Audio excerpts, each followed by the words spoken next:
Amis internautes, n'oubliez pas de liker, de vous abonner et de cliquer sur la note de notification pour ne rien rater.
La transition du marché public est un processus rigoureux qui vise à garantir la qualité, la transparence et l'équité dans l'attribution des contrats publics, tout en respectant le principe de bonne gouvernance.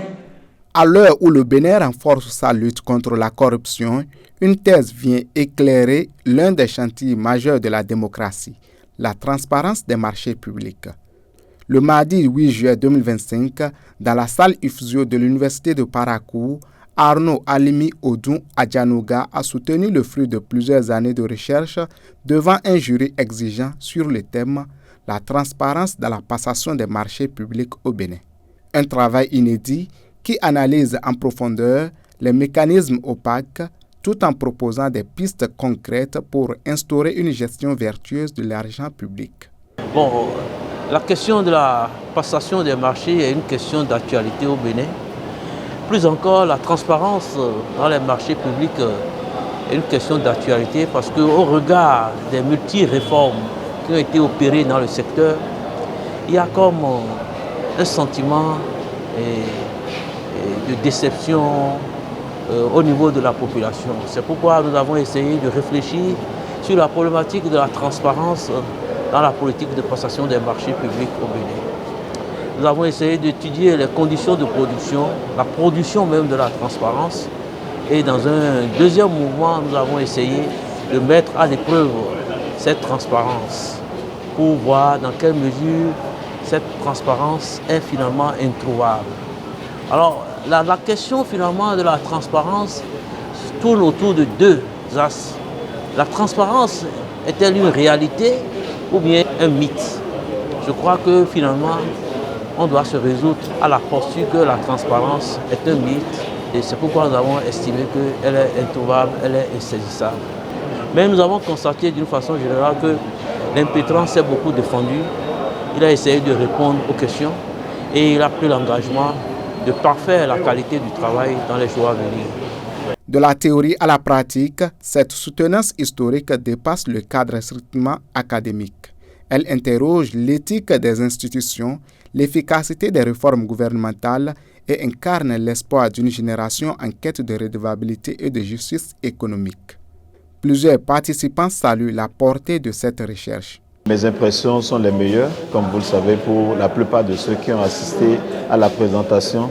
Surtout que, vu l'âge du désormais docteur Odun Alimi, vu son âge, vu son abnégation, à toujours vouloir obtenir tous les diplômes possibles qu'un homme puisse obtenir, je vois que c'est la preuve de la résilience. Ça nous permet à nous-mêmes jeunes de savoir qu'il n'y a pas d'âge pour étudier. Ce n'est pas parce que nous avons tout à notre disposition, parce que c'est quelqu'un qui ne cherche pas le diplôme pour avoir le boulot, mais c'est plutôt quelqu'un qui a déjà presque tout à sa disposition, pour ne pas dire tout à sa disposition.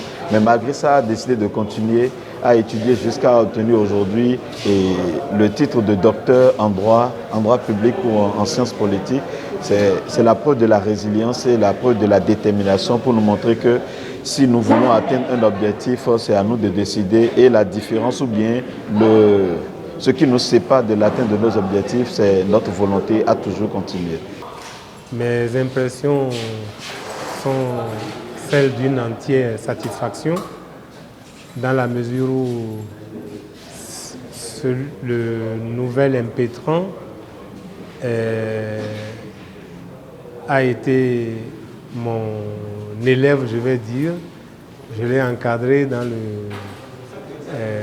pour l'obtention de son baccalauréat et c'est depuis lors que l'idée de faire une thèse lui était déjà vive dans la tête et je suis content, je suis plus que fier aujourd'hui de lui en constatant qu'il est allé jusqu'au bout de son ambition. Il a fait du travail sa loi, comme le diraient les latins, labor mea lex. Je suis d'autant plus content aussi qu'il a choisi un thème sur la transparence. Et vous voyez, la misère des peuples africains vient pour la plupart de la non-transparence des marchés publics. Si on peut vraiment mettre en pratique tout ce qu'il a dit, il peut nous aider à améliorer la transparence dans l'octroi des marchés publics. Ce serait un pas de géant gagné pour les pays africains. Une thèse n'est pas qu'un diplôme, c'est un manifeste. Les mots d'Arnaud Alimi Odun Adjanouga résonnent désormais au-delà des murs de l'université de Parakou. Une exigence de lumière là où l'ombre a trop longtemps régné. Reste à écrire la suite, car si les marchés publics sont le sang de la démocratie, la transparence en est le cœur. Pour le Bénin, le combat du docteur Adjanouga ne fait que commencer et chaque citoyen en est désormais le gardien.